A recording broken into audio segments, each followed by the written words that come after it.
श्वेता, आपण जर पाहिलं असेल तर बिहारमध्ये भाजपाला JDUला ज्या प्रकारे विजयाचं बहुमत मिळतं आहे त्या प्रकारे आपल्याला महाराष्ट्रामध्ये मोठा जल्लोष आपल्याला या ठिकाणी ढोल ताशांच्या गजरामध्ये भाजपाच्या प्रदेश कार्यालयामध्ये सुरू असल्याचं पाहायला मिळतं आहे। आता आपल्यासोबत बोलण्यासाठी भाजपाचे प्रदेशाध्यक्ष रवींद्र चव्हाण आहेत, आपण त्यांच्याशी थेट बोलणार आहोत। रवी भाऊ, काय सांगाल?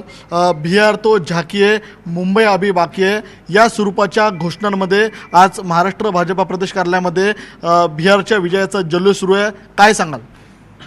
खरं तर देशाचे पंतप्रधान नरेंद्र मोदीजी यांच्या नेतृत्वात बिहारच्या जनतेने NDAच्या पदरामध्ये विजयाचा कौल हा टाकला, म्हणून बिहारच्या जनतेचं मनपूर्वक आपल्या माध्यमातून मी धन्यवाद देतो। आपण सर्वजण जाणता की प्रत्येक निवडणुकीच्या अगोदर काँग्रेस किंवा UPAचे असणारे सर्व घटक पक्ष हा कोणता न कोणता तरी निवडणुकीच्या पाठीमागे एक फेक नेरेटिव्ह हा चालवण्याचा प्रयत्न करतात।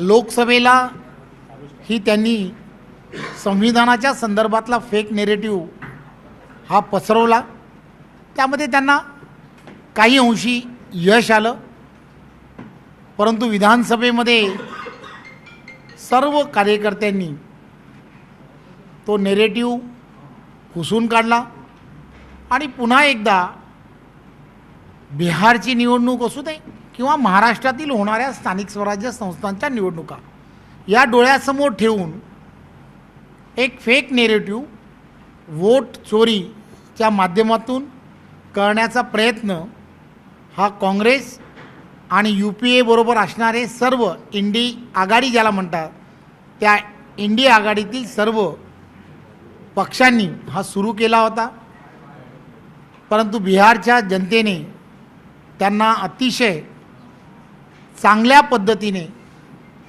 त्याला कानाखाली मारणं ज्याला म्हणतात तसं कानाखालीच मारलं असं म्हणायला हरकत नाही। खोटारडेपणा करणाऱ्यांना तसं उत्तर दिलं, त्यामुळे खरं तर बिहारच्या जनतेचं मनपूर्वक धन्यवाद। बिहारमध्ये जसा वोट चोरी संदर्भातला फेक नरेटिव्ह सेट करण्यात आला होता, मात्र भाजपा असेल किंवा JDU असेल त्यांचे कोणते लोकप्रिय मुद्दे ह्या निवडणुकीमध्ये महत्त्वपूर्ण ठरले? ज्या प्रकारे महाराष्ट्रामध्ये लाडकी बहीण योजनेचा मोठा फायदा आपल्याला महायुतीला महाराष्ट्रामध्ये होताना पाहायला मिळाला, त्या प्रकारे कोणते असे मुद्दे होते जे बिहारच्या निवडणुकीमध्ये भाजपा JDU यांनी मांडल्याचं पाहायला मिळतं? खरं तर देशाचे पंतप्रधान नरेंद्र मोदीजी यांच्या नेतृत्वामध्ये देश अत्यंत सुरक्षित आहे आणि त्याचबरोबर एक विजन ठेवून देशाचे पंतप्रधान नरेंद्र मोदीजी हे देशभरामधील असणाऱ्या सर्व राज्यांना एक दिशा देण्याचं काम हे सातत्याने करत आहेत। काँग्रेसच्या काळामध्ये काँग्रेसच्या निवडणुकीच्या अगोदरच्या जाहीरनाम्यांमध्ये नेहमीच असं म्हटलं जायचं, गरिबी हटाव चा त्यांचा नारा असायचा। या सगळ्या गोष्टी ज्या आहेत या सगळ्या गोष्टींमध्ये पंतप्रधान नरेंद्र मोदीजींनी या 11 वर्षामध्ये 25 कोटीपेक्षा जास्त जनतेला दारिद्र्य रेषेच्या बाहेर काढण्याचं काम या विविध योजनांच्या माध्यमातून हे केलं, त्यामुळे जनतेमध्ये या सर्व गोष्टीचा एक पॉझिटिव्हनेस हा मोठ्या प्रमाणात आहे। गरिबांना हक्काचं घर मिळालं होतं, अन्न सुरक्षा योजनेच्या माध्यमातून सुद्धा 80 कोटी लोकांना धान्य देण्याचं काम, मोफत धान्य देण्याचं काम हे NDAचे सरकार करत आहे। त्यामुळे प्रत्येक जी योजना आहे त्या योजनेमध्ये प्रत्येक व्यक्तीला केंद्रबिंदू समजून देशाचे पंतप्रधान हे काम करत आहेत, त्यामुळे तेच यशाचं मुख्य असणारं कारण आहे की NDAला बिहारमध्ये यश मिळालं। महाराष्ट्रामध्ये जी महाविकास आघाडी आहे त्या महाविकास आघाडीमध्ये शिवसेना, उद्धव ठाकरे आणि काँग्रेस हे प्रमुख दोन पक्ष आहेत. मात्र आता बिहारच्या निकालानंतर अंबादास दानवेंनी मोठं विधान केलेलं आहे की या बिहारच्या निकालामधून काँग्रेसने शिकायला हवं. या बिहारच्या निवडणुकीमध्ये काँग्रेसने स्वतःची वृत्ती बदलली पाहिजे. त्यामुळे बिहारच्या निवडणूक निकालाचा महाराष्ट्राच्या निवडणुकीवरती कितपत परिणाम होईल, ज्या महाविकास आघाडीमध्ये आता तू मैमे आता सुरू झालेला आहे.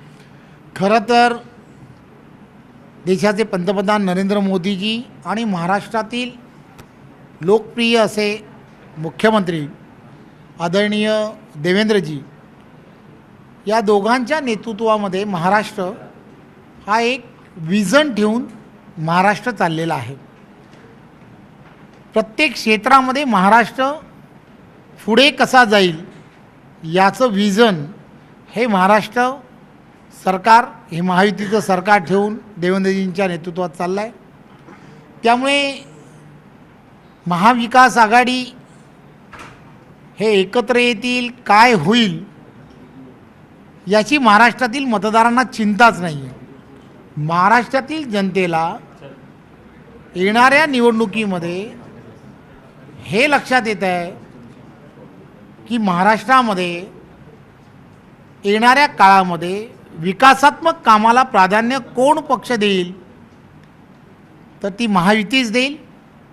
त्यामुळे आपण खंबीरपणे महायुतीच्या पाठीशी उभं राहणं हे गरजेचं आहे.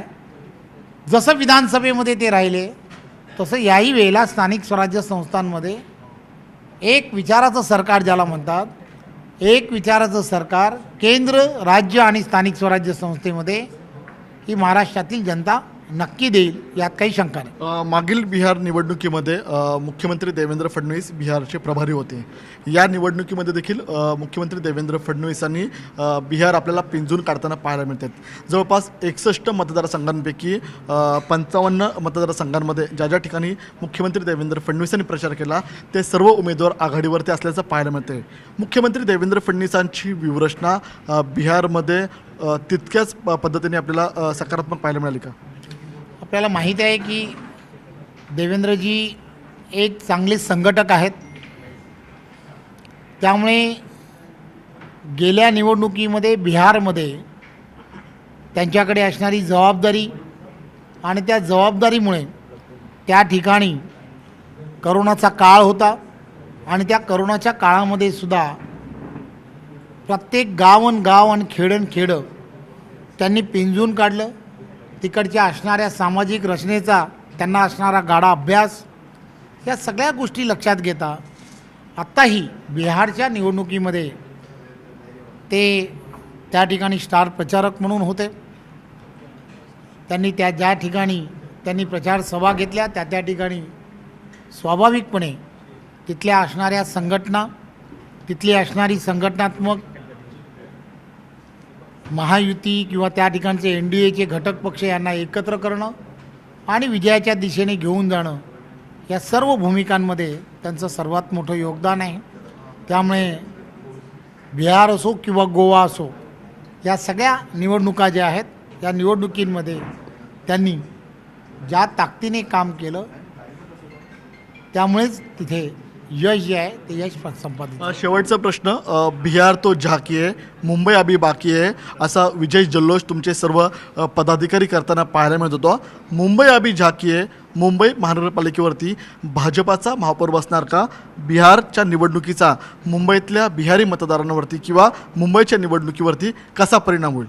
एक गोष्ट लक्षात काय घेतली पाहिजे की देशाचे पंतप्रधान नरेंद्र मोदीजींच्या नेतृत्वामध्ये आणि महाराष्ट्राचे लोकप्रिय असे मुख्यमंत्री आदरणीय देवेंद्रजी यांच्या नेतृत्वात मुंबईमध्ये आणि विशेष करून संपूर्ण महाराष्ट्रामध्ये इन्फ्रास्ट्रक्चरमध्ये अतिशय गतिमान पद्धतीने कामाला सुरुवात झालेली आहे.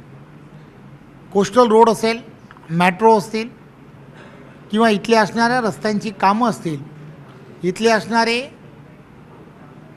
वाहतुकीच्या असणाऱ्या समस्या दूर करण्यासाठी काही उड्डाण पूल असतील, या सगळ्या गोष्टींमध्ये विशेष लक्ष देऊन देवेंद्रजी काम करताना दिसत आहेत. इथल्या असणाऱ्या रोजगाराच्या संध्या तरुणांना मिळाल्या पाहिजेत म्हणून मोठ्या प्रमाणामध्ये विविध क्षेत्रांमध्ये FDA कशी येईल यासाठी विशेष प्रयत्न करत आहेत. त्यामुळे या सगळ्या गोष्टी लक्षात घेता एक द्रष्टा नेतृत्व ज्याला म्हणतात, पुढे काय होणार आहे ते ओळखून काम करणं, त्या दिशेने जाऊन काम करणं, एक विजन ठेवून काम करणं, हे देवेंद्रजी नेहमी करताना तुम्हाला आम्हाला सर्वांना दिसतात. त्यामुळे मुंबईमध्ये निवडणुकांच्या काळाच्या अगोदरच याची चर्चा सुरू झाली आहे की लवकर या निवडणुका झाल्या पाहिजेत आणि लवकर या मुंबईवरती महापौर हा महायुतीचाच बसला पाहिजे आणि खात्री आहे की तो महापौर भाजपचा बसेल. धन्यवाद. हे होते आपल्यासोबत बोलण्यासाठी भाजपाचे प्रदेशाध्यक्ष रवींद्र चव्हाण. श्वेता, बिहार तो झाकी आहे, मुंबई अभी बाकी आहे असा नारा देखील त्यांनी आपल्याला दिल्याचं पाहायला मिळतं.